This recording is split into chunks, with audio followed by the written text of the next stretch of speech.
How you doing, Patrick? Good. Good. How's it going? Good. Is this just gonna be audio? Yeah, just audio. We can switch to audio, but it's nice to see somebody, so you're not utterly disembodied. Excellent. Okay. Got my glass of gin. I mean water. Yes. I know. This is really the first time I've opened my mouth all day, so gotta. Oh right, yes. Get your radio voice on. Okay. Yeah, take it. No problem. So I have to dash at 9:30 your time. So, okay. But having said that, this is also laid back. There's no real intense marketing plan here. Just about chatting about being an editor on Green Book. And although I did watch, I got home in time for the majority of the Golden Globes, which I thought this year were really fun. Just there's so many great drunken speeches. I mean, great speeches.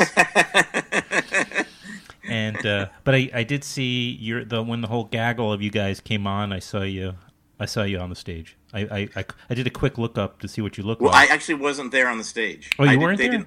No, they didn't allow me in. Bastards. And also, I should mention, I went to a party afterwards. The afternoon. I guess there must have been somebody up there I mistook for you.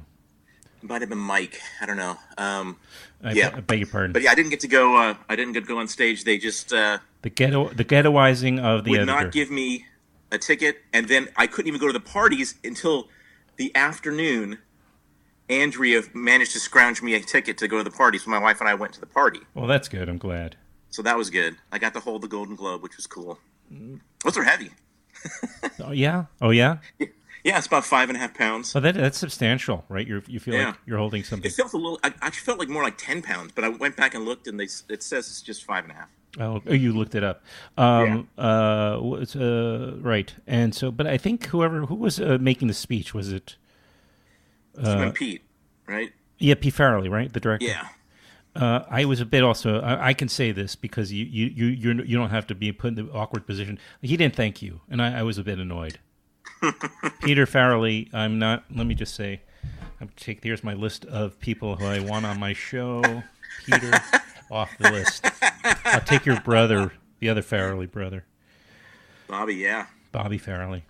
He's probably, it's now it's Bobby's probably the goofy, the one who's into the really kind of, even though all of their comedies have this one kind of sort of, I would say, what's the right word? Sentimental component that runs through it. But even though they're really like far out goofy comedies, but they always have this one little subplot or something, with the characters that anyway. Whatever. No, I'm kidding around. Obviously, I would want Peter on it. Can you send me his email? No, just joking. Yeah. Around. Just joking around. That was a great film, and I do want to talk about how you came to find your way into the core team, because even though the Golden Globes may not treat it as though the editor is as core a part of the final product as you can get. Well, I met Pete on working on Movie 43, so that crazy film, and so I was actually working for another director, and we wound up finishing his, and then I stayed on to do a bunch of the other shorts with all the directors, and then Pete wound up reshooting one of the interstitials that ties all the shorts together, and so we kind of got to know each other. And then I did a pilot for him a few years later, and then this script came in front of me, and I was like, wow, this is a departure. And I thought a really good script, and so I tried really hard to get in on it. And I know he had an editor that he's used before in a few films, and I just said, look, I don't know if you're using him or not, but if you aren't, I'd love to put my name in the hat, and it worked out. That's great. And a great opportunity, I think, because I think it's going to do very well. Yeah, it was. It's I've done a lot of comedies, so you don't get a chance to do a lot more dramatic stuff. I did do a movie just before this with John Avnet. That's not out yet, called Three Christs. Oh, okay. Yeah, I saw something about that. Yeah, it's a very interesting film, and it's very good. It has some comedic elements too, but it's actually probably more dramatic than this one is even. Oh, but who's in it? Some big names I saw. Yeah, it's Richard Gere. Peter Never heard Dinklage. of him. Don't know him. Yeah, no. Bradley They sound. Whitford, Yeah. Walton Goggins is great in it. Yeah. Hey, you worked? Were you on the set at all? No, they were shooting in New York, and I was here. Oh, okay. I was going to ask you because I had an encounter with Richard Gere, who and he doesn't return calls either. By the way, I don't know. It's just me. Apparently, he doesn't like the fun. No. Actually, it's really because I was up at the. I'm not going to waste much of the time on it, but it's a funny story where I was up there to interview a director he worked with. And it was like a press time for this film that they collaborated on, Time Out of Mind, where he plays that mentally ill. He's homeless with mental illness. It's a very different role for Richard Gere. But anyway, so I was sitting in the waiting area, and Richard Gere comes out, and he sees me, and he makes a beeline right for me, and he goes, "Hey, do I know you?" And normally I just say no, because I get that a lot, People think they recognize me from something, or like they think they've met me. So it happens all the time. But this case, I said yes. And then I said, no. I don't know why I said yes. We don't know each other. Look, I don't know what I was thinking. But anyway, it's nice to meet. And so he's kind of snickered, probably scratched his head. But anyway, had that absolutely exactly how they describe it. He had something, some charisma that I couldn't quite. He's charming. He's very charming. I took a picture with him at the Toronto Film Festival in 2017, and it was just like, it's Richard Gere, and he even in the picture he tilted his head and put it next to mine, and it was so kind of sweet and charming. And, that's an intimate cool kind of thing to do. Yeah, really, he really was nice. Yeah, but he is definitely as a I guess he's a Buddhist. Mm-hmm. Anyway, I assume that has something to do with his desire to connect. I think it's really authentic. And anyhow, it seems like it. You brought up the comedy. You edited comedy, and I'm wondering, Green Day is pretty intense. I mean, there's definitely some very funny moments in it around Vigo's character, especially because he's playing such a such a type, And with a lesser actor, it could have even been a cartoonish sort of character, but he makes a beautiful result. He has beautiful results. I think I was really moved. But is there a difference? Does it matter for you as an editor if it's comedy or drama? It doesn't really. It's just getting the story right, getting the beats right. Mm-hmm. It's comedy, and comedy. There are different types of comedy, and so a lot of the stuff I've worked on is a lot broader. But this was all about making the comedy come out of the real situations, and so it doesn't seem unnatural. Right, which actors play straight anyway because they can't. And comedy has changed over the years too. I think comedy has gotten away from a lot of the more broad stuff. Every once in a while there's movies that come out that are a lot broader. But I think Peter Farrelly is usually associated with it. Yes, exactly. And then, but it's changed a bit. I think Judd Apatow kind of, when he started making films, comedy kind of changed a little bit. It became more based on reality. There were still broad beats in it, but the jokes became more out of the situation than just, let's throw a joke in here. Like a Gary Marshall. I worked with Gary Marshall movies on a Gary Marshall movie, and he would, when there were spaces and he felt like he needed a joke, he would loop a joke. He'd loop the actor, go into the recording studio, loop a joke that plays off screen, because he just thought there should be jokes in there. So that's a different style of comedy where you just want joke, and other ones where you let things sit for a while and then the jokes come out of the situation. Let me just make a note. Does not respect Gary Marshall. I love Gary. No, guy made The Odd Couple. What can you? But yeah, just a different style. I mean, everyone has their different styles. So and styles have changed over the years. I mean, like I said, Judd Apatow kind of made things different, and then as people come in and with a different viewpoint, things kind of morph a little bit, into something different. So you kind of got to keep up with what kind of style your director wants, mm-hmm. and kind of what's modern, what's happening now, and kind of try to make those two match. Well, so since Peter Farrelly is coming from such a comedic, I don't even know what's the right way to pose it, but obviously the majority, I don't know if he's done dramatic stuff before, but obviously he's known for comedy and making funny films. And so how did How close was your collaboration? I have to assume he was in there with you a lot of the time. Yeah. When he's shooting, he's busy, and then he comes in on weekends, and we'll work on stuff. On the weekends during the production?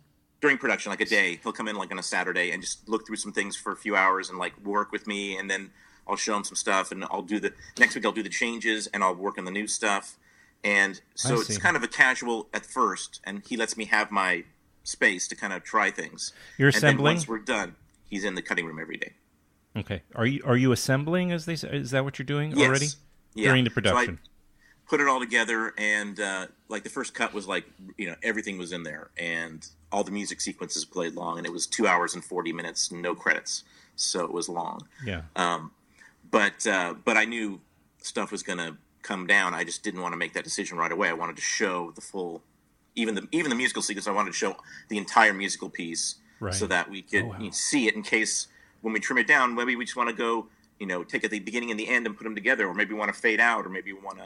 But I wanted to show everything, because we could then see what works and what doesn't work. So Viggo Mortensen plays a working class, ethnic Italian Brooklyn guy who ends up getting hired. He's unemployed, and he gets hired by Mahershala's character, who is a professional piano musician, a pianist and musician who's going on a road tour. He gets hired as the driver, just really but totally different, obviously, polar opposites in every possible way, not just ethnically, but just everything.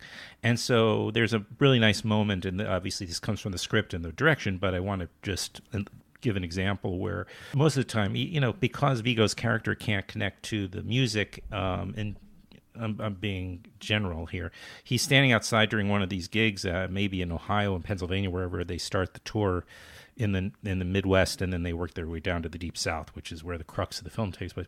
But he's standing outside, just outside, looking in on this big window, or French doors or whatever it is, and you could see him turning he's changing. You could see it in that moment where he's looking and he's smiling, and he has almost a sense of pride about this guy's music. It's like, wow, he really is not only just technically, obviously, a very talented, but he's having an emotional connection to the music. And that moment, it's a very nice moment, which you can almost miss. I like that he says, what's the Italian word? He's virtuoso. When the woman calls him a virtuoso, he goes, "That's Italian. It means you're very good." That's right. That's a great moment too. That's a clever bit. So the length of the film, I really could see having a little bit more time in it, which you generally do in dramatic films, especially Hollywood dramas, as opposed to an indie film, which most dramas are even only about 90 minutes at best, that you can slowly build the relationship, which really is necessary. Because if you rush something like this, you're going to lose so much the believability, the credibility of that these two guys could possibly become friends, So you really need to have that time, right? And as an editor, it's got to be such a great advantage. You have to judge what that time is. Sometimes it helps getting in front of an audience to kind of feel. If you get in front of an audience early, you can kind of feel if there's places that drag. You don't have to even ask them anything. You just feel it in the room. Sure. And you go, oh gosh, we gotta trim that up. They're not here for that. They just want to move on. But you want to be true to the story, so you kind of have to do a balance of that. And so trying to get enough of that relationship in, but still not bore people. One of the good things about the movie is that even in the script form, most of the scenes aren't really long. So by the time a scene's done, boom, you're in the next scene. So you don't have a lot of time to sit in a scene, which is good, because then that's when people start to get antsy. If you're sitting, if you've got a scene that's 6 pages long, 7, 8 pages long, it's a long time. So it helps that they were all shorter. And then what we did too is we'd play with scenes and we'd cut out pieces. So like the driving scenes, there's a bunch of those where we took some lines out because it seemed like it was a little bit too long, and we didn't need those lines. And like, for instance, there was a joke about JFK in one of them, and it just seemed like, well, we have the Kennedy reference later in the movie, so let's take that out. We don't need it, and maybe it'll be better for the other part too. It'll be more of a surprise if you don't hear that early on. So there was a lot of play with that. and very few deleted scenes. Most of the scenes are actually in the movie that were on the page. There was one or two, but most of the deletions are portions of scenes. Interesting. So kind of, it was not a movie that you could. It's not a movie you can move scenes around a lot because it's kind of chronological. Other movies you can be more modular with scenes. You know, this scene would work over there. Well, you can't really do that in this movie necessarily. So there wasn't a lot of movement of scenes. There's movement within scenes. Mm-hmm. I would take things and reorder them because they didn't work out quite like I wanted, or they didn't end on a big enough joke. So, like one of the scenes, the letter reading scene when she's reading the letter and the guys are playing poker behind. Mm-hmm. That joke when she being Vigo's wife, who's back at home in Brooklyn while he's away for the summer. It's okay. I'm just in case somebody hasn't seen it. Yes. So she's reading the letter, and there's a joke about where the relative turns to the guys and says, "Why don't you write me a letter?" And he goes, "Yeah, as soon as you make a meal." That joke actually happened in the middle of the scene, and then we went to the guys at the table. And so the rest of the scene kind of didn't play as well because that's such a big joke, a great joke. It should be at the end. So I reordered that scene and made the guys talking at the table happen while she's reading the letter. So she starts reading the letter, you go to the guys, you come back to that line, and you punch out of the scene. That's great. So that's a way of like reordering a scene and making it work better and propelling you into the next. Yeah. Yeah, now that you mention it, first of all, you're bringing back, there is so much comedy tension being built through the scenes, I forget. Just because of Vigo's character is, he's sort of the comic character in a way.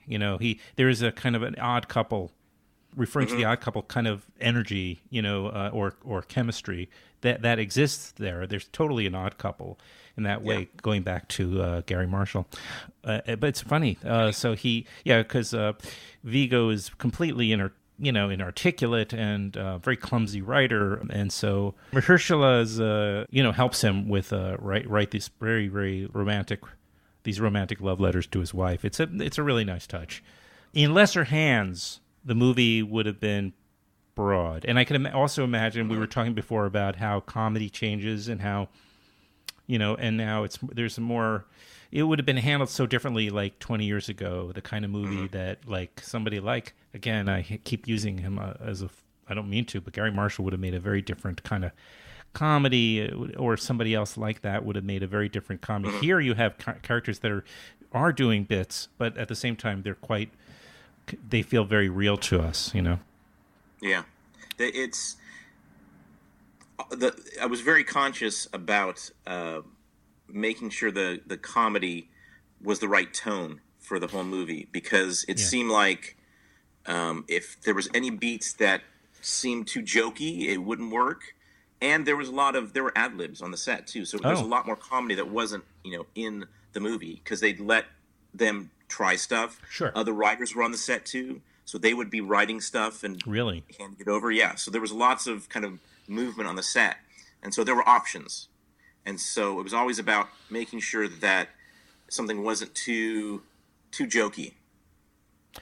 Well, I would say one of the big successes and one of the reasons why people are connecting to it is because I think you did get the comedy right, the comic moments, the highlights. It is not a comedy. This is a dramatic film, but there is a fair amount of comic moments, and certainly their relationship is a big part of that.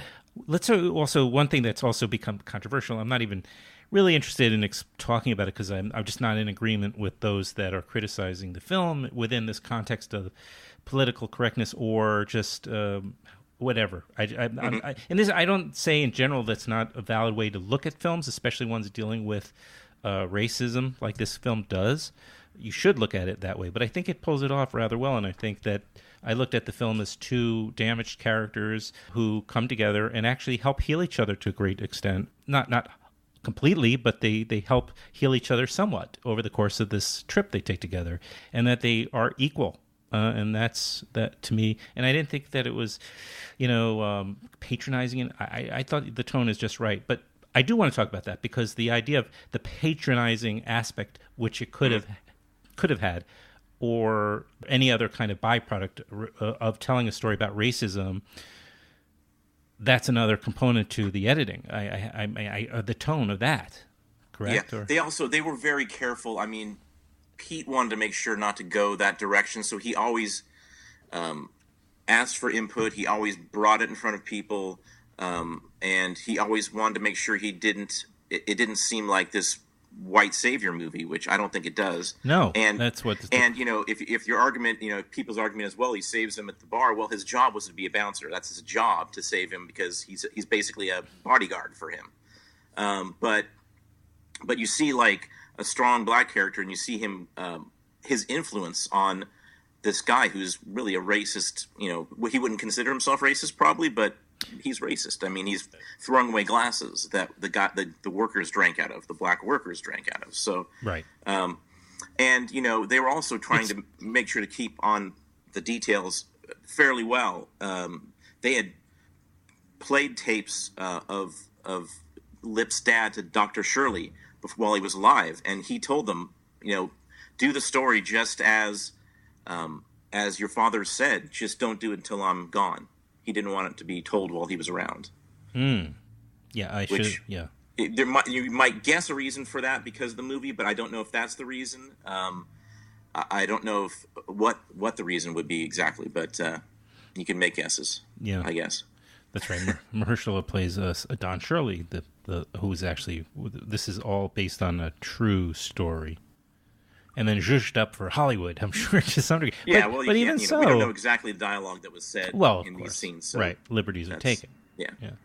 But I still think that, and it's interesting because he goes to the Deep South, and in the past, the movies that we are accustomed to seeing that take place in this period of time, specifically in the Deep South, there's always this tension of violence that is going on. Here there is it's more this benign racism, which isn't as explored as much. I think a good example of what I'm talking about is in the dining hall of right before one of his performances, where he wants Mahershala's character Don Shirley wants to get dinner with.